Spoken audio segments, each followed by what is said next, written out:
Python हम लोग को इसमें एड ऑन के तौर पर पढ़ना है, ठीक है। तो पहले तो एड ऑन का मतलब ये समझिए कि ज्यादातर हम लोग जो चीजें हैं वो सारा बंद नहीं करना है, हाँ इतना इनफ है, ठीक है। एड ऑन का मतलब ये होता है कि प्रैक्टिकल सेशन इसमें ज्यादा होगा, या ऐसे मान के चलिए कि प्रैक्टिकल सेशन ही होगा, तो कोई गलत नहीं होगा। तो इसके लिए जो भी बच्चे कनेक्ट होंगे, चाहे ऑफलाइन के माध्यम से हो ऑनलाइन के माध्यम से हो, एक तो रिक्वेस्ट उनसे ये होगा कि हमेशा आप लैपटॉप के साथ कनेक्ट हो। किसके साथ कनेक्ट हो? लैपटॉप के साथ, ठीक है। जो ऑफलाइन में है वो लैपटॉप अपना ओपन करके रखेंगे। आज नहीं है तो फर्स्ट डे है, मैं गाइड कर रहा हूँ, अगले क्लास से वैसा ही करना है, जैसे आप वर्कशॉप के एनवायरनमेंट को फॉलो कर रहे हैं, ठीक है। अब इसमें होगा क्या कि आपको दूसरा एक काम और करना है कि कोई भी पाइथन का आप एक पीडीएफ जो है कहीं से भी खोज लीजिएगा, मिल जाएगा, गूगल पे बहुत सारा मिलता है, ठीक है। कोई एक ले लीजिएगा, कोई एक जो आपको अच्छा लगे उसको रख लीजिएगा, जिसमें पाइथन का सिलेबस, ठीक है।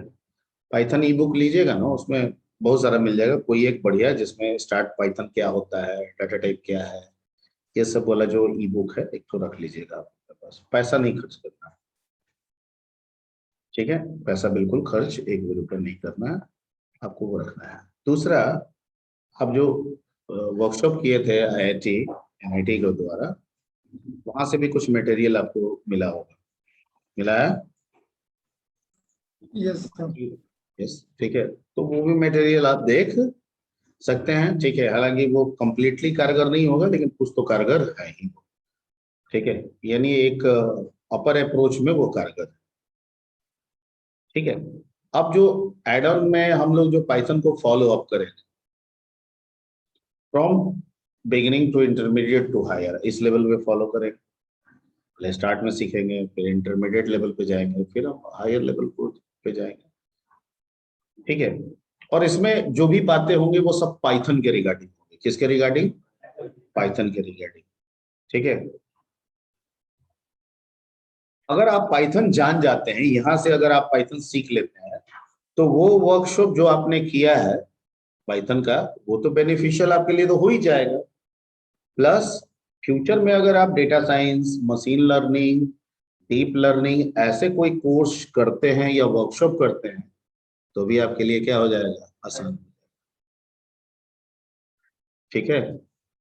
तो इसका एडवांटेज आपको समझ में आ गया, ठीक। सुनना है कि दिमाग में समझ भी आ रहा है? आ रहा है ऑनलाइन में? Yes sir. ठीक है, ओके। अब चलेगा कैसे, हम लोग पाइथन यहाँ पे काम कैसे करेंगे, कैसे पढ़ेंगे, वो पूरा एक डील करते हैं।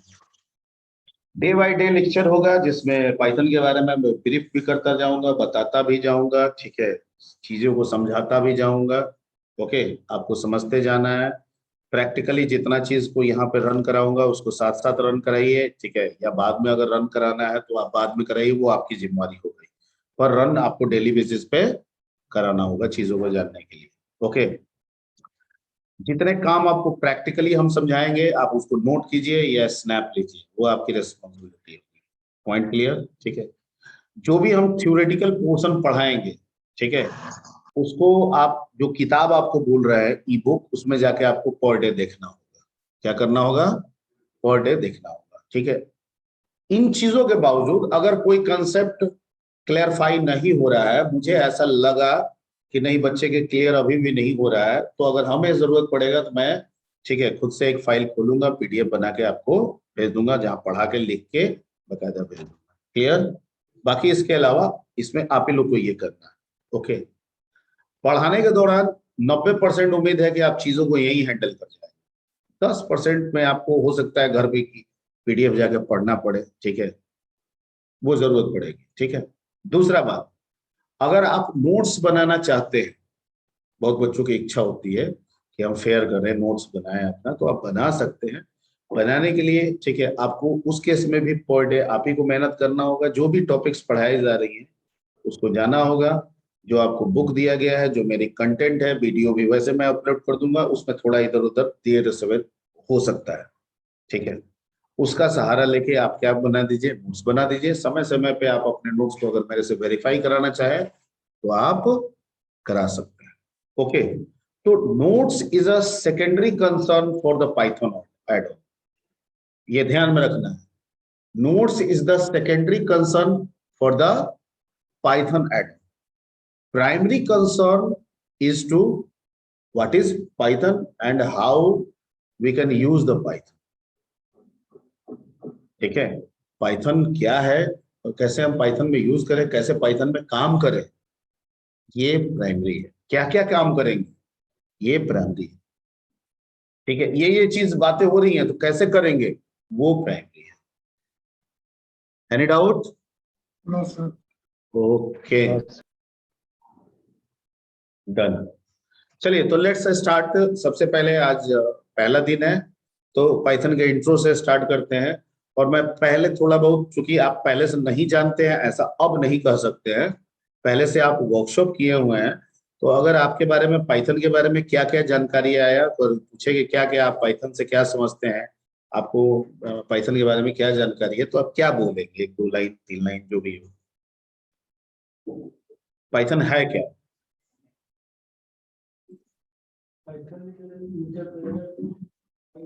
Interpreter type programming language, good.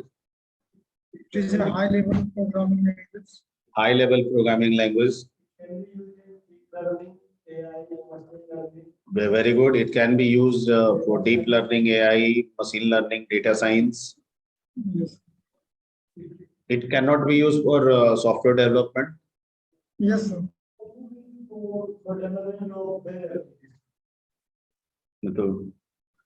It can be used for development of web application. ठीक है, it can be used as a scripting language for different softwares. ठीक है, बहुत सारे ऐसे ग्राफिकल सॉफ्टवेयर्स हैं, लैब के सॉफ्टवेयर्स हैं जिनके कोडिंग में पाइथन का इस्तेमाल होता है, तो वहां के लिए भी एज ए स्क्रिप्टिंग के तौर पे भी इसका इस्तेमाल कर सकते हैं। स्क्रिप्टिंग का मतलब काम कुछ और हो रहा है लेकिन उसके बैकग्राउंड में जो कोड काम कर रहा है वो किसका कर रहा है, पाइथन का, तो उसको हम लोग स्क्रिप्टिंग बोलते हैं, तो उसके तौर पे भी काम कर रहा है। ठीक है, it contains huge libraries, and huge libraries है तो बहुत सारे फंक्शंस होंगे, बहुत सारे मेथड्स होंगे जिनसे मेरा बहुत सारा काम निकल जाएगा। और जब बहुत सारा काम निकल जाएगा तो मुझे बहुत कम काम के लिए ही दिमाग लगाना होगा।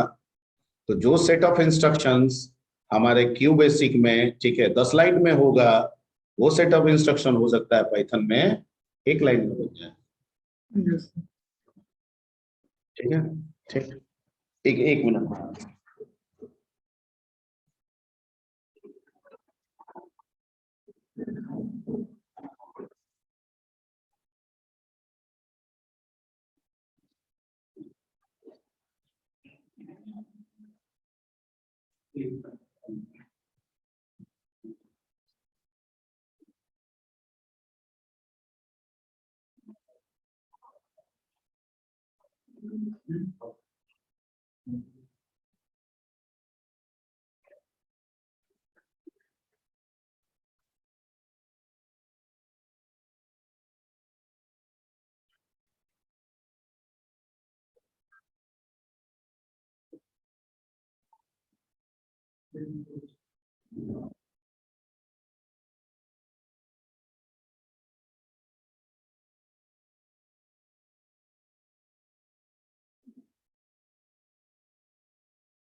क्लास को मत छोड़ के जाओ।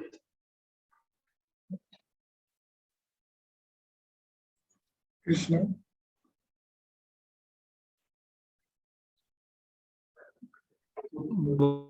बोलो। एक ये करना चाहिए क्या पाइथन का? ह्यूज लाइब्रेरीज, और बोलते जाइए। ठीक है, पाइथन किस जनरेशन के लैंग्वेज है? क्योंकि ये एआई, मशीन लर्निंग, ठीक है, आपका deep learning, data science, scripting concept, web development, ठीक है, stand alone application development. Stand alone application development का मतलब कि पाइथन में डेवलप किए हैं, पाइथन उसको रन करा रहा है, एक सिस्टम भी चल रहा है, एक ऑर्गेनाइजेशन भी चल रहा है, कॉलेज मैनेजमेंट सिस्टम का काम हो रहा है, स्कूल का काम हो रहा है, ठीक है, हॉस्पिटल का काम हो रहा है, तो ये सब किस कैटेगरी में आ गए? Stand application. मतलब हॉस्पिटल में काम करना है, बना दिए, दे दिए हॉस्पिटल, काम चल रहा है उस हॉस्पिटल में, that is called stand alone. ठीक है, तो जाहिर बात है कि न्यू कंसेप्ट है, डीप लर्निंग, एआई, सब मशीन लर्निंग की जो बात कर रहे हैं, डेटा साइंस, ठीक है, और ये सब न्यू कंसेप्ट हैं, तो इसको किस जनरेशन में आप रखेंगे? नहीं, फोर्थ जनरेशन से। हाँ, ये है टेक्निकली तौर पे it comes in fourth generation, ठीक है, बट इसका इस्तेमाल फिफ्थ जनरेशन में भी हो रहा है, ये जरूर हम बोल सकते हैं, पर ये आया किसमें? Fourth generation. ओके, जहां तक डेटा साइंस की बात है, ठीक है, हाँ, आपका मशीन लर्निंग, डीप लर्निंग, ये कंसेप्ट अभी बहुत ज्यादा वाइड हो रहा है। डेटा साइंस की बात आ रही है तो वो फोर्थ जनरेशन से ही इसकी बात शुरू हो गई थी। वेब डेवलपमेंट, इंटरनेट की बात आ रही है, वो सब फोर्थ जनरेशन। स्क्रिप्टिंग का यूज करना, ये सब कंसेप्ट किस जनरेशन में? फोर्थ जनरेशन में था, ठीक है। उस हिसाब से सोचे तो ये किस जनरेशन का लैंग्वेज है? Fourth generation, but it can also be widely use in web generation too, आप जरूर बोल सकते हैं, ठीक है। लेकिन हम ये कहेंगे ये सिर्फ फिफ्थ जनरेशन में ही आया, तो ये उतना सही नहीं होगा, ठीक है, क्लियर? ओके, ओके, ठीक है। अब पाइथन को इन्वेंट करने वाला जो पर्सन है, उनका नाम है गाइडो वॉन रोशन। गाइडो वॉन रोशन, ठीक है। इन्होंने इसको इन्वेंट किया, और इन्वेंट करने का पर्पस जो आपने फीचर बोला वही उनका भी सोच होगा कि भविष्य सीसी का दिख रहा है, तो हम एक ऐसा लैंग्वेज बनाए, ठीक है, जिनमें ये सारी चीजें हों, उनमें डीप लर्निंग का कॉन्सेप्ट हो, मशीन लर्निंग का कॉन्सेप्ट हो, एआई का कॉन्सेप्ट हो, ठीक है, आपका डेटा साइंस का कॉन्सेप्ट हो, उसके लिए यूजफुल हो, स्टैंड अलोन के लिए यूजफुल हो, स्क्रिप्टिंग के लिए यूजफुल हो। ऐसा प्लान ये 1990 के आसपास में ही वो कर चुके थे, और यही वजह था कि उन्होंने 1991 में जो लैंग्वेज बनाया उसका पाइथन के नाम से दिया। पाइथन वर्ड लैंग्वेज का नाम कुछ भी रख सकते थे, कुछ और भी रख सकते थे। पाइथन रखने के पीछे उनका जो हिस्ट्री, विकिपीडिया से जो कुछ मिलता है, थोड़ा बहुत, बहुत चीज पढ़ना होगा तो और जानिएगा, पढ़ लीजिएगा गाइडो वॉन रोशन के बारे में। तो जो मिलता है वो ये है कि वो एक सर्कस को फॉलो करते थे, और उसी सर्कस से इंस्पायर होके उन्होंने अपने लैंग्वेज का नाम, ठीक है, क्या रखा? पाइथन, ठीक है। और पाइथन एक शक्तिशाली जानवर के ही श्रेणी में रखेंगे हम उसको। सांप है लेकिन तो श्रेणी उसका जानवर ही होगा, तो एक शक्तिशाली जानवर के कैटेगरीज में है। और वही पावर जो है कहीं ना कहीं लैंग्वेज की को दर्शाना है, तो हो सकता है कि ये भी एक वजह है कि उनको पाइथन वर्ड सुटेबल लगा, ठीक है। सर्कस का मेन मिलता है पढ़ने के लिए कि वो सर्कस से जुड़े हुए थे, फनी कोई सर्कस होता था, वहीं से इंस्पायर हुए इस वर्ड को लेके, ऐसा मिलता है। अब उस सर्कस में क्या देखे क्या ना देखे ये उतना हमने पढ़ा नहीं है, अगर आप पढ़ेंगे तो जानकारी शेयर होगी बाद में। ओके, 1991 में इसका पहला सीरीज रिलीज किया गया, पहला वर्जन रिलीज किया गया। कब? 1991, ठीक है। ये जावा से पुराना है, जावा 1995 में आया था। कब आया था? 1995 में। ये उससे 4 साल पहले ही आ गया था, 1991 में। ओके, तब से लेके इसके 3 वेरिएंट वर्जन आए अभी तक, 3 वेरिएंट वर्जन, यानी एक वर्जन जो अपने आप में ही वेरी होता गया। जैसे वर्जन 1, तो 1 में ही कई आए, 1.1, 1.2, 1.3, 1.4, 1.5 एंड सो ऑन। उसके बाद दो टू वर्जन आया, उसमें भी 2.1, 2.2, 2.3 एंड सो ऑन। फिर 3 वर्जन आया, उसमें 3.1, 3.2, 3, 4, राइट नाउ, ठीक है, आई थिंक 3.9 समथिंग लेटेस्ट। ठीक, version to version most of syntax जो लैंग्वेज के है वो सेम रहे, लेकिन कुछ सिंटैटिकली चेंज भी हुए, कुछ चेंज भी हुए। जैसे वर्जन 2 से वर्जन 3 में आते हैं तो बहुत नहीं चेंज है, ये थोड़ा बहुत चेंज है। ठीक है, जैसे अगर वर्जन 2 में हम काम करेंगे तो प्रिंट कहता है कि बिना ब्रैकेट के हमको यूज कीजिए, और 3 वर्जन में आते हैं तो ये कहता है कि बिना ब्रैकेट के दीजिएगा तो एरर देंगे, ब्रैकेट देना होगा। ठीक है, तो इसका मतलब कि जब वर्जन चेंज किया होगा तो सिंटैटिकली भी कुछ चेंज आया होगा। इसका मतलब थोड़ा बहुत ग्रामर और डिक्शनरी में भी वेरिएशन हुआ है, किसमें, पाइथन में। क्लियर? ओके ओके, तो ये आपका बेसिक हिस्ट्री आपका है। ठीक, दूसरा पाइथन ओपन सोर्स है। What do you mean by open source? Freely available. तो फ्रीली अवेलेबल है, आपको मिल जाएगा, लाइसेंस है आपको, फ्रीली का ये मतलब है। अब आप उसमें कुछ भी कर सकते हैं।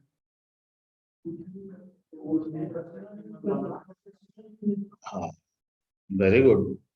पर्सनल यूज कर सकते हैं लेकिन प्रोफेशनल यूज नहीं कर सकते हैं। ठीक है, मतलब हम कोई सॉफ्टवेयर बना के अपने खुद यूज करना है करेंगे, ठीक है, सॉफ्टवेयर बना के अगर बेचने की कोशिश करेंगे तो फिर तो मुझे परमिशन लेना होगा, उसके एवज में हो सकता है रॉयल्टी भी डिमांड करते हैं।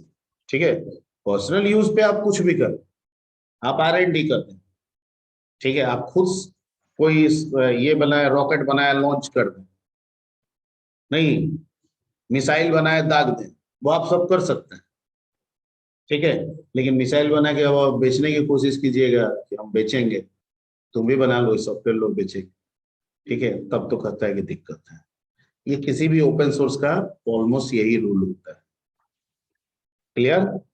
ठीक है, तो वो आपके लिए फ्री है, इंडिविजुअल के लिए फ्री है, इंडिविजुअल के लिए पूरी दुनिया को फ्री है। ठीक है, अगर पूरे इंडिया की आबादी तकरीबन 130 करोड़ है तो पूरे 130 करोड़ जनता पाइथन को अपने सिस्टम में डाउनलोड करके यूज कर सकती है, उसमें कोई आपत्ति नहीं। ठीक है, पर कुछ नया बना के, मान लीजिए हम इसमें हॉस्पिटल मैनेजमेंट सिस्टम बना दिए और लगे उसको बेचने, वहां पे फिर दिक्कत, वहां पे ऑथोरिटी ऑथराइजेशन लेना होगा। Point clear? ओके, कोई भी लैंग्वेज हमको पैकेजेस प्रोवाइड करता है, उस पैकेजेस में बहुत सारे मॉड्यूल्स होते हैं, उस मॉड्यूल में बहुत सारे इंस्ट्रक्शंस होते हैं, कमांड्स होते हैं जिनका इस्तेमाल हमें करना पड़ता है। ठीक है, तो कैसे करें, कहाँ कमांड लिखेंगे, कहाँ हम उन मॉड्यूल का इस्तेमाल करेंगे? ठीक है, तो जिस स्क्रीन में ये काम करते हैं उसको हम लोग इंटरफेस बोलते हैं, या IDE भी बोलते हैं। क्या बोलते हैं? IDE। ठीक है, सिंपल भाषा में इंटरफेस, ठीक है, थोड़ा सा टेक्निकल भाषा में IDE, integrated development involvement. Okay, तो कुछ लैंग्वेजेस अपने साथ IDE भी देते हैं, कुछ लैंग्वेजेस नहीं भी देते हैं। ठीक है, जैसे C अपना IDE आज तक नहीं दिया, C अपना IDE आज तक नहीं दिया। ठीक, तो भैया हम लोग तो जो C यूज करते हैं, टर्बो C यूज करते हैं, डेओ C। तो टर्बो C, डेओ C क्या है? जैसे हम घर में गैस जलाते हैं तो गैस क्या है? LPG, liquid petroleum gas. ठीक है, सब गैस है, लेकिन इस गैस को देने वाला कौन कौन है, वेंडर कौन कौन है, कंपनी कौन है? HP, Indian, these are the Bharat gas. तो ये सब दे क्या रहा है हमको? LPG ही न दे रहा है, नाम अलग है, कलर अलग है सिलेंडर का, चीज देखिए। ठीक है, तो कुछ लैंग्वेज कहता है ना कि मैं LPG की तरह हूं। किस तरह से हूं? एलपीजी पहुंचाना तुमको है, तुम कैसे डिसाइड कर लो, ठीक है। तो कहा कि ठीक है हम आपको पहुंचाएंगे, तो हम अपना सिलेंडर बनाएंगे, ठीक है। एक तो कहा कि हम गोल बनाएंगे, ठीक है। एक कहा कि नहीं हम चरखुट में बना लेंगे। मैं जो बोल रहा हूँ समझ में आ रही बात? यानी एक कहा कि सिलेंड्रिकल बनाएंगे, एक कहा कि नहीं रेक्टेंगुलर बनाएंगे, एक ने कहा कि नहीं मैं भी सिलेंड्रिकल बनाऊंगा लेकिन तुम कलर दे रहे हो रेड ना, मैं ब्लू दूंगा कलर, ठीक है। तो सबको क्या ये दिया गया कि आप अपनी सुविधा अनुसार इसको लोगों तक पहुंचाओ। वैसे ही कुछ लैंग्वेज आते हैं जिनका अपना आईडी नहीं होता है, लेकिन कुछ कंपनीज उनके लिए आईडी खुद से क्रिएट करके उसको अटैच करके आप तक सी को क्या करती है, पहुंचा देती है। तब वो सी के बजाय बॉर्लेट सी के नाम से जाना जाता है, डेव सी के नाम से जाना जाता है, टर्बो सी के नाम से जाना जाता है। मैं जो बोल रहा हूँ समझ में आ रही बात? ठीक है, सब सी ही है, ठीक है। सिर्फ उनको देने वाला कंपनी क्या है, अलग अलग, ठीक। अब आप ये सोचिएगा कि क्या सी अपना आईडी नहीं बनाया? तो मैंने कहा ना कि सी नहीं बनाया। जरूरी नहीं है कि जितने लैंग्वेजेस हैं सब कोई अपने ओरिजिनली आईडी के साथ आया, ऐसा जरूरी नहीं है। तो सी तो नहीं आता है, तो सी के लिए तो हमें यही सब कंपनी पे आधारित होना होगा, ठीक है। ओके, या एक दूसरा तरीका अपनाना होगा। अगर हम आईडी नहीं इस्तेमाल करेंगे तो नोटपैड को हमको आईडी बनाना होगा। नोटपैड में सी का प्रोग्राम लिखेंगे, सेव करेंगे, कमांड प्रॉम्प्ट पे आके उसके कमांड के द्वारा कंपाइल करेंगे, रन कराए, कर सकते हैं आप ऐसे। लेकिन इससे क्या होगा, आपको कई 2-3 स्टेप जाना होगा। कभी आप नोटपैड में हैं तो कभी आप डॉस के प्रॉम्प्ट पे आ गए हैं, वहां कमांड लिख रहे हैं, कभी कुछ भूल गए तो नहीं कर पाइएगा।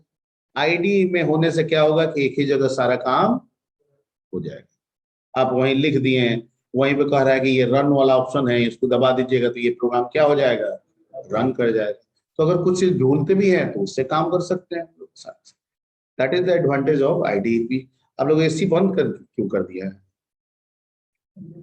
आए तो बंद था पहले से, उसको ऑन कर, बड़ी गर्मी लग रहा है। इसके बाद मेरे बाद क्लास है, ठीक है। उसको रहने दीजिए, 2 इनफ है। कितना आदमी है? बहुत कम आदमी, हो जाएगा तो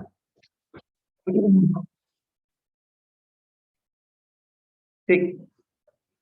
अब जहां तक पाइथन की बात है, ठीक है, तो पाइथन कहता है कि मैं ओरिजिनली तो अपने ही आईडी के साथ आता हूं, मैं ओरिजिनली अपने आईडीई के साथ आता हूं, मगर आप पाइथन को इंस्टॉल करेंगे तो पाइथन कहता है कि मैं खुद ही आपको आईडीई दूंगा, जिसको पाइथन आईडीएलई कहा जाता है, इंटीग्रेटेड डेवलपमेंट लर्निंग इन्वायरमेंट, क्या कहा जाता है, ठीक है। यानी इसके लिए आपको किसी दूसरी कंपनी के पास जाने की जरूरत। लेकिन पाइथन ये भी कहता है कि कई दूसरे आईडी भी, ठीक है, मेरे को सपोर्ट करते हैं या मैं उनको सपोर्ट करता हूं, ठीक है। जैसे जुपिटर, जो आपको अभी गूगल कोलैब में आप जो काम कर रहे थे, ठीक है। ओके, तो दूसरे विजुअल स्टूडियो, ठीक है, पाइचार्म, बहुत सारा है, वो भी सपोर्ट करते हैं, आप वहां भी काम कर सकते हैं। मैं जो समझा रहा हूँ समझ में आ रही बात? ओके, तो अब किसमें हम काम करें? जिसमें आपको मर्जी हो, जो सुविधाजनक हो काम कीजिए। कोड तो सब जगह एक ही लिखना है, उसमें थोड़ी बदलाव होगा, इंटरफेस बदलेगा। पाइचार्म का कुछ इंटरफेस अलग आएगा, विजुअल स्टूडियो का कुछ इंटरफेस अलग आएगा, कुछ सहूलियतें वो अपने अनुसार, कोई 1-2 ज्यादा देगा, कोई 1-2 कम देगा। चीजें तो सब एक ही करनी है, ठीक है। हम लोग जो पाइथन का एड ऑन है वो पाइथन के ओरिजिनल पे सीखेंगे। किस पे? ओरिजिनल पे, ठीक है। अगर लगा कि ओरिजिनल से कोई चीज नहीं हो रहा है या नहीं होता है तो ही हम दूसरे पे जाएंगे, अदरवाइज सारा काम हम किस पे करेंगे, इसके ओरिजिनल आईडीएलई पे करेंगे, ठीक है। किसी को कोई दिक्कत, एनी डाउट? ऑनलाइन आवाज आ रही है? Yes sir. ओके, ठीक। तो पाइथन आपके पास पहले से हो ना हो, डाउनलोड कर लीजिए फ्री, गूगल में लिखिए पाइथन डाउनलोड, आई थिंक सबके पास होगा। ठीक है, पाइथन डाउनलोड कीजिए, पाइथन डाउनलोड कीजिएगा, ठीक है, और पाइथन को ओपन कीजिएगा। ओके, तो इस तरह का एक आईडीएल करके क्रिएट हो जाता है आइकन। 3.9 वर्जन मेरे पास है। ठीक है, आपके पास कहीं और आएगा, ये 11 है इसमें दिखा रहा है, नहीं तो आप ऐप वाले में भी जाके खोज सकते हैं। ठीक है, यहाँ से भी, इससे भी जाते हैं ना, इससे भी जाके आप पाइथन आईडीएल को खोज सकते हैं। यहाँ पे आप लिखिएगा ना तो आ जाता है, पाइथन लिखिए सब आ जाएगा, आ जा रहा है ना। मेरा चूंकि यूज्ड है ना तो इसलिए वो शुरू में रखे हुए हैं। हमें इसमें मेनली बहुत सारा आता है, लेकिन हमको मेनली इसमें काम करना है किससे, पाइथन आईडीएल जो लिखा हुआ है, इसको क्लिक करेंगे, हमारे स्क्रीन पे पाइथन का आईडीएल खुल जाएगा।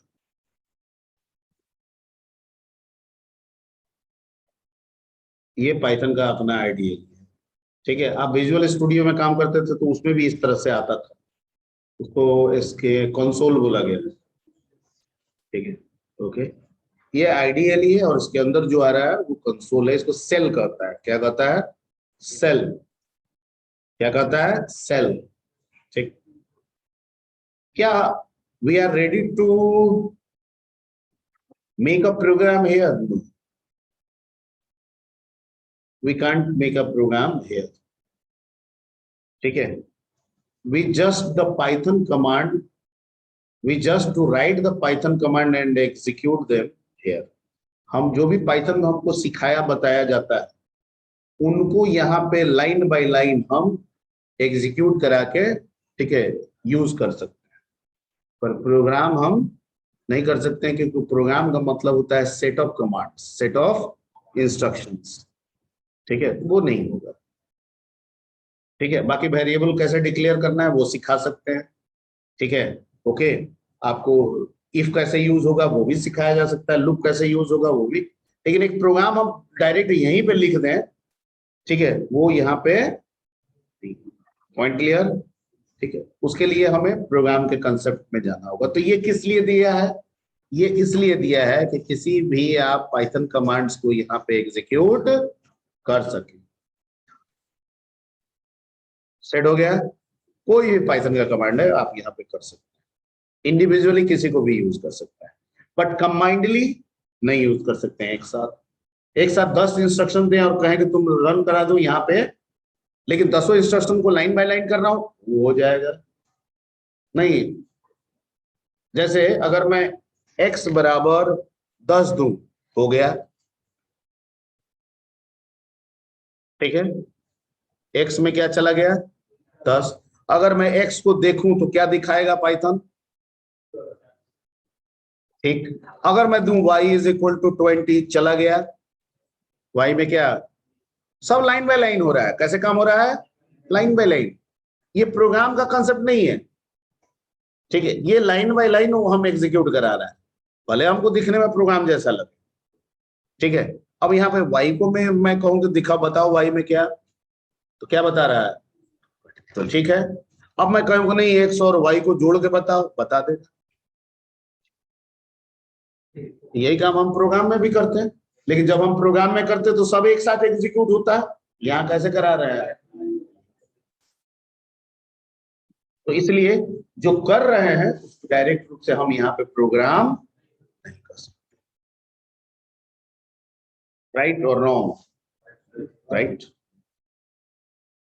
ठीक है, अब यही काम अगर हम प्रोग्राम में करें तो हो जाएगा। न्यू फाइल करिए। ठीक है, और जो भी पाइथन का प्रोग्राम बनता है, जैसे आपने बेसिक बनाया तो रूडॉस बैश बनता था, इसमें जो भी पाइथन का फाइल बनेगा वो .py। ठीक है, पाई पे कंफ्यूजन होता है तो वो कभी कभी py भी बोलना चाहिए। पाई का मतलब कोई कोई py भी समझ जाता है। ठीक है, तो बोल सकते हैं, लेकिन एक्चुअल एक्सटेंशन .py, पाई बोलिए लेकिन .py, ये भी याद रखिए। तो यहाँ पे भी वही काम करेंगे sir, a is equal to 10, b is equal to 30। ठीक है, a प्लस बी अल्टर, ठीक है, फर्स्ट डॉट पी वाई।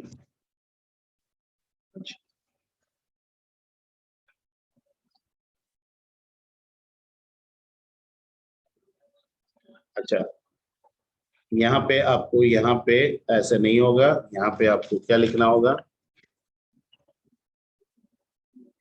हाँ, मेरा कमांड, जब आप कमांड पे रन कराइएगा तो बिना प्रिंट के आउटपुट देता है, बिना प्रिंट के आउटपुट देता है, लेकिन इस केस में कराइएगा तो आउटपुट आपका नहीं देगा, तो उसके लिए आपको क्या लगाना होगा? प्रिंट लगाना होगा। तो ये सिंपली बताने की कोशिश कर रहे हैं कि भाई प्रोग्राम ऐसे काम करता है। आ गया? ठीक है ना? ओके, तो समझ गए? वहां पे कमांड यूज करेंगे, यहाँ पे प्रोग्राम बनाना है तो फाइल में न्यू करेंगे, आ जाएगा। यहाँ पे प्रोग्राम लिखेंगे, इसको सेव करेंगे किस एक्सटेंशन से? Dot P Y extension. यहाँ देखिए, यहाँ पे क्या लगा हुआ है? एक्सटेंशन। PY। ठीक है, नाम चाहे जो भी देना है आप दे दीजिए। Clear? Yes, sir. Doubt? Doubt? No, sir.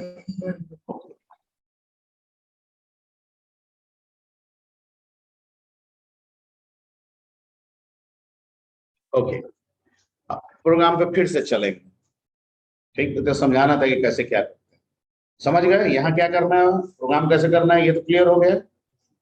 ठीक है, अब पाइथन एक प्रोग्रामिंग लैंग्वेज है। किस तरह का है प्रोग्रामिंग? जैसे हम क्यू बेसिक पढ़े तो आपको बताया आप सबकी प्रोसीड्यूरल लैंग्वेज है, फंक्शनल लैंग्वेज है। ठीक है, लेकिन हम जो बता रहे थे तो कंसेप्ट ये भी दिए थे कि ऑब्जेक्ट ओरिएंटेड लैंग्वेज भी होता है। ठीक है, तो पाइथन क्या है? क्या हम इसे प्रोसीड्यूरल कहेंगे? एक्चुअली पाइथन तो है ऑब्जेक्ट ओरिएंटेड लैंग्वेज। किस तरह का लैंग्वेज है? जाहिर बात है, 4th जनरेशन का लैंग्वेज है। 3rd जनरेशन के समय ही उसका कंसेप्ट पर काम हो रहा था, तो 4th जनरेशन में तो उसको होना ही होना है।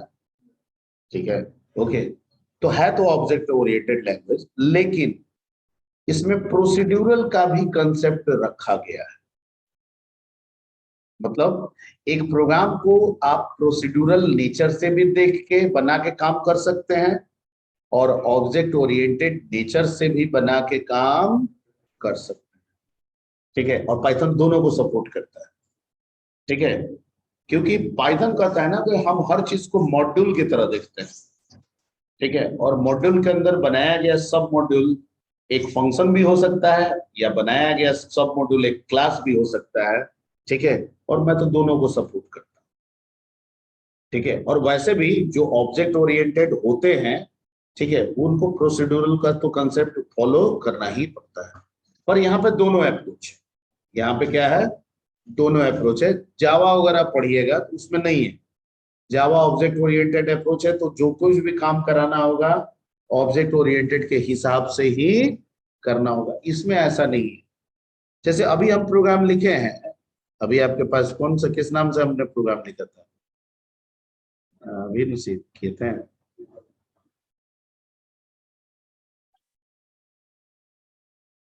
इसी नाम फर्स्ट है ना था? क्या है, आपको नहीं लग रहा है कि क्यू बेसिक में भी हम ऐसा ही करेंगे? ठीक है, तो क्यू बेसिक ऑब्जेक्ट ओरिएंटेड है, तो इसका क्या मतलब है कि पाइथन इस अप्रोच को भी सपोर्ट कर रहा है और ऑब्जेक्ट ओरिएंटेड को भी सपोर्ट करेगा। तो ऑब्जेक्ट ओरिएंटेड जब आपको बताएंगे तो समझिएगा क्लास में ऑब्जेक्ट कैसे बनाएंगे। क्लियर? अभी दिमाग में क्या रख रहे हैं कि प्रोसीड्यूरल अप्रोच को भी फॉलो करता है और ऑब्जेक्ट ओरिएंटेड को भी फॉलो करता है। लेकिन अगर कोई पूछे हमसे कि पाइथन किस तरह का लैंग्वेज है, तो डायरेक्ट जवाब में ऑब्जेक्ट ओरिएंटेड ही बोलेंगे। लेकिन अगर हम ये बोल दें उसके साथ कि ये ऑब्जेक्ट ओरिएंटेड को सपोर्ट करता है, लेकिन इसके साथ साथ ये प्रोसीड्यूरल ओरिएंटेड, प्रोसीड्यूरल कंसेप्ट को भी फॉलो करता है, तो वो भी जवाब गलत। क्लियर? ठीक है, लेकिन सिर्फ कह दे कि प्रोसीड्यूरल है तो गलत होता है, वो नहीं है। क्यू बेसिक सिर्फ प्रोसीड्यूरल है। ठीक है, ऑब्जेक्ट ओरिएंटेड नहीं है। ठीक है, जावा ऑब्जेक्ट ओरिएंटेड है, प्रोसीड्यूरल नहीं है। Clear? C plus plus procedural भी है, ऑब्जेक्ट ओरिएंटेड। ठीक है, ओके, क्लियर, ठीक, ओके। दूसरा कि केस सेंसिटिव लैंग्वेज तो है, केस सेंसिटिव लैंग्वेज तो ये है, नॉर्मली ज्यादातर इस्तेमाल हम लोग किस में करेंगे, स्मॉल लेटर, ठीक है। हाँ, जो हम ले रहे हैं वो कैपिटल हो सकता है, पर जो पाइथन हमें प्रोवाइड कर रहा है वो ज्यादातर स्मॉल लेटर में होगा, लेकिन कुछ कैपिटल लेटर में भी होता है, उनका रूल है जो आगे आपको बताया जाएगा। तो जो कैपिटल है वो कैपिटल ही रहेगा, और जो स्मॉल है वो, यानी जैसा सिखाया समझाया जाएगा वैसा ही इस्तेमाल करना पड़ेगा। जैसे यहाँ पे प्रिंट लिखा हुआ है, अगर मैं इसे कैपिटल लेटर में लिख दूं, ठीक है, और रन कर रहा हूं,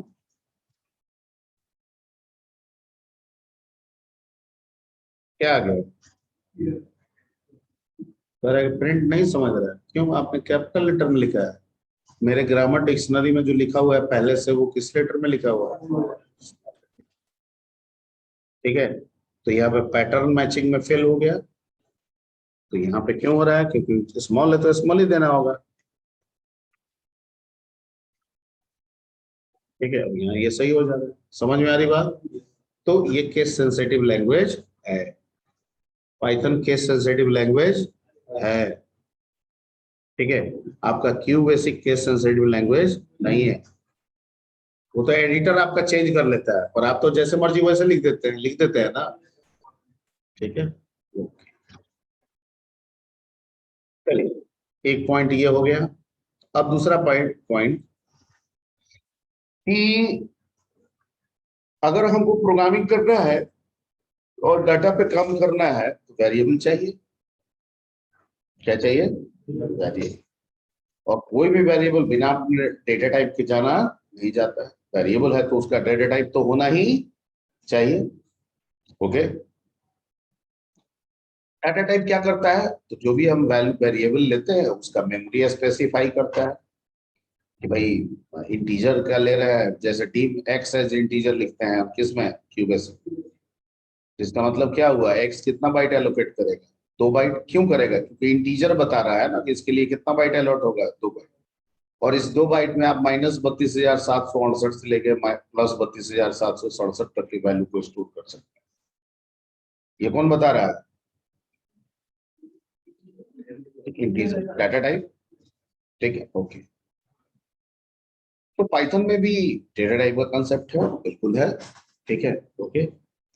और इसी डेटा टाइप के हेल्प से हम किसको डिक्लेयर करेंगे, वेरिएबल को डिक्लेयर करेंगे। लेकिन आपको वहां भी याद कीजिए कि जो वेरिएबल डिक्लेरेशन बताए थे डेटा टाइप के अकॉर्डिंग, वो 2 तरह का होता है, एक होता है इम्प्लिसिट डिक्लेरेशन और दूसरा होता है explicit declaration. Implicit declaration variable का वो होता है जहां वेरिएबल तो हम यूज करते हैं पर उसका डाटा टाइप मेंशन करना जरूरी है, जैसा वैल्यू आता है, जिस टाइप का वैल्यू, जिस डाटा टाइप का वैल्यू आता है वो उसी टाइप का बन जाता है। और दूसरा में वेरिएबल को यूज करते समय डाटा टाइप मेंशन करना जरूरी है, जैसे टीम एक्स एज इंटीजर, ठीक है। तो जिसमें हम डाटा टाइप मेंशन नहीं करते हैं, जो इम्प्लिसिट होता है, उसमें एक ही वेरिएबल को वेरिएट नेचर में, वेरिएट टाइप में आप यूज कर सकते हैं अलग अलग जगहों पे। लेकिन जिसमें आप एक्सप्लिसिटली करते हैं, जिसमें डाटा टाइप आप मेंशन कर देते हैं, उसमें सिर्फ वैसा ही वैल्यू आएगा, दूसरा कोई वैल्यू नहीं आएगा। जैसे x इज इक्वल टू 12 तो अभी इंटीजर है, x is equal to Ravi तो अभी स्ट्रिंग हो गया। मैं जो बोल रहा हूँ समझ में आ रही बात। लेकिन डिम x एज इंटीजर, तो x is equal to 12 is a valid, x is equal to Ravi is invalid, clear. ये लैंग्वेज का रूल है। कुछ लैंग्वेज इन दोनों को सपोर्ट करता है, जैसे कि क्यू बेसिक। कुछ लैंग्वेज कोई एक सपोर्ट करता है, जैसे C plus plus Java explicit को सपोर्ट करता है, डेटा टाइप लिखना ही पड़ेगा। और पाइथन कहता है कि मैं सिर्फ और सिर्फ इम्प्लिसिट को सपोर्ट करता हूँ, यहाँ डाटा लिखने वाला झंझट ही नहीं, जो काम करना है सीधे कीजिए, डायरेक्ट जैसा वैल्यू आएगा वैसा टाइप, पॉइंट क्लियर, ठीक है। तो यहाँ जो भी वेरिएबल यूज करेगा वो डायरेक्ट होगा, उसमें कोई डिक्लेयर करने की जरूरत नहीं है, जैसे ऊपर में सिखा रहे हैं कि x is equal to 10, y is equal to 20, तो 10 एक इंटीजर वैल्यू है, 20 एक इंटीजर वैल्यू है, इसलिए उसका टाइप क्या है, इंटीजर है। जैसे फॉर एग्जांपल अगर मैं लिखूं x इज इक्वल टू 12 और मैं यहाँ टाइप लिखूं और x को दे दूं, तो ये मुझे क्या बताएगा, इंट बता रहा है। अगर मैं x इज इक्वल टू 12.23 लिख दूं और मैं टाइप यहाँ x करूं तो क्या बताएगा, ठीक है। अगर मैं x इज इक्वल टू, ठीक है, रवि, स्ट्रिंग जो है वो यहाँ डबल कोट भी हो सकता है और सिंगल कोट भी हो सकता है, और टाइप जो है मैं x करूं, क्या बताया, स्ट्रीम स्ट्रीम समझ में आ रही बात। ओके, तो यहाँ पे जो भी वेरिएबल हम यूज करेंगे वो किस नेचर का होना चाहिए, इम्प्लिसिट नेचर का होना चाहिए। क्लियर, ओके, वेरिएबल हो गया। और कांस्टेंट जो वेरिएबल में वैल्यू असाइन करते हैं, ठीक है, उसको कांस्टेंट बोलेंगे। जैसे 10 12 ये सब क्या हो गया, ये 12 क्या है, एक्स तो वेरिएबल है, ये 12 क्या है, कांस्टेंट, ठीक है। कांस्टेंट न्यूमेरिक हो सकता है, कांस्टेंट इंटीजर हो सकता है, कांस्टेंट फ्लोट हो सकता है, कांस्टेंट स्ट्रिंग हो सकता है, ठीक है, कुछ भी हो सकता है कांस्टेंट। ओके, कोई भी वैल्यू जो हम जिसको काम कर रहे हैं, जिसको हम असाइन कर रहे हैं, वो कांस्टेंट का है, ठीक है। तो वेरिएबल कांस्टेंट का तो टर्म क्लियर हो गया। और डाटा टाइप, तो यहाँ पे बेसिक डाटा टाइप अगर पाइथन में करें तो 5 है। डाटा टाइप थोड़ा डिफरेंट है, वो 5 डाटा टाइप में पहला डाटा टाइप है न्यूमेरिक, जिसके अंतर्गत वो इंट और फ्लोट को कंसीडर करता है। न्यूमेरिक जिसके अंदर वो किसको कंसीडर करता है, इंट और फ्लोट, ठीक है। तो एक टाइप हो गया न्यूमेरिक जिसमें वो कंसेप्ट फॉलो करेगा इंटीजर का और फ्लोट का। दूसरा स्ट्रिंग, दूसरा क्या हो गया, स्ट्रिंग, जिसमें स्ट्रिंग भी होगा और कैरेक्टर भी होगा। यानी अगर हमको किसी में एक कैरेक्टर भी असाइन करना है तो भी हमको स्ट्रिंग फॉर्म में लिखना होगा। जैसे अगर हम x इज इक्वल टू यहाँ पे रवि लिखे,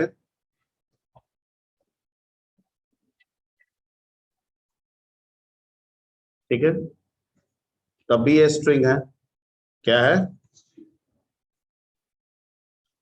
और अगर x इज इक्वल टू हम r दें तब भी ये क्या है, समझ गए। तो यहाँ कैरेक्टर जैसा कुछ टर्म नहीं होता है, कैरेक्टर भी स्ट्रिंग ही होता है। यानी एक स्ट्रिंग कैरेक्टर भी हो सकता है, मोर देन वन कैरेक्टर भी हो सकता है। पॉइंट क्लियर, ठीक है। तो दो दो दो दो टाइप तो आपको पता चला, एक न्यूमेरिक टाइप, एक स्ट्रिंग टाइप, ठीक है। यानी न्यूमेरिक टाइप के अंतर्गत इंट फ्लोट, स्ट्रिंग टाइप के अंतर्गत स्ट्रिंग और कैरेक्टर। इसके अलावा 3 और स्पेशल टाइप है, जिनमें से एक है लिस्ट, एक है टपल, एक है डिक्शनरी, ठीक है। हालांकि एक छठा भी जोड़ सकते हैं, दैट इज कॉल्ड सेट, जो आपको पढ़ाया गया था वो, ठीक है। Yes. तो अगर बेसिक की बात की जाए तो बेसिक में 5 है। अगर हम सेट को हटा दें तो बेसिक में हम कितना बोलेंगे, 5 नंबर, यानी numeric, string, list, tuple, dictionary, ठीक है। अब कैसे टपल होगा, कैसे डिक्शनरी होगा, वो आगे डिस्कस करें। क्लियर सर, ठीक है, वेरिएबल समझाएं, समझ गए, वैल्यू कैसे करेंगे ये भी आ गया। अब वैल्यू में जोड़ घटाव गुना भाग करना होगा तो अर्थमेटिक ऑपरेटर्स की जरूरत पड़ेगी। तो क्या जो हम क्यू बेसिक में पढ़े थे सब वही है, पता है, ऑलमोस्ट वही है, कुछ बदलाव है। ऑलमोस्ट क्या है, प्लस के लिए प्लस है, माइनस के लिए माइनस है, मल्टीप्लाई के लिए मल्टीप्लाई है, डिवाइड के लिए स्लैश है, रिमाइंडर के लिए यहाँ पे परसेंट है, जो कि वहां पे आप एमओडी यूज करते थे, यहाँ पे क्या यूज करते हैं आप, परसेंट, ठीक है। ओके, परसेंट हाँ, ये कुछ बदलाव है। वहां पे पावर निकालने के लिए आपको कैरेट सिंबल यूज करना होगा, यहाँ पे डबल स्टार यूज करना होगा। क्या यूज करना होगा, double star. Double for star example, हाँ, जैसे x इज इक्वल टू मान लीजिए 2 है और y इज इक्वल टू मान लीजिए 3 है, और x प्लस वाई करेंगे तो क्या मिलेगा, x माइनस वाई करेंगे तो क्या मिलेगा, x मल्टीप्लाई वाई करेंगे तो क्या मिलेगा, x डिवाइड वाई करेंगे तो क्या मिलेगा, ठीक है। Clear, okay. लेकिन एक होता है डबल, x डबल वाई, ठीक आता है कि जो रिजल्ट देंगे ना वो राउंड में देंगे integer, round down integer, round down integer, मतलब डाउन मतलब नीचे की ओर, ठीक है। तो इस केस में वो क्या देगा, 0, क्या देगा, 0 क्यों? क्योंकि 0.66 आ रहा है x by y से, राउंड डाउन इंटीजर, इसका क्या मतलब हो गया? ठीक है, जैसे 10 बाई आपका 10/3, तो एक्चुअली में आएगा 3.333, लेकिन ये तो क्या देगा? ठीक है, ओके। अगर हमको पावर निकालना है किसी भी नंबर का, तो नंबर और पावर के लिए क्या होता है? Double star. तो 3 लिख दिए, तो इसका मतलब हो गया 2 का पावर 3, तो कितना रिजल्ट आएगा? 8 अरे हाँ, उसी को बोलते हैं। Very good.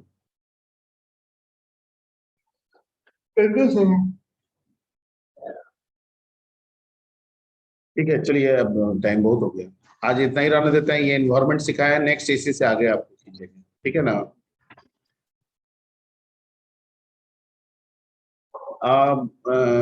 ये क्या, कौन बोलते हैं? रोहित है इसमें? Yes sir. सुनो ना, रोहित कुमार, रोहित कुमार, रोहित कुमार,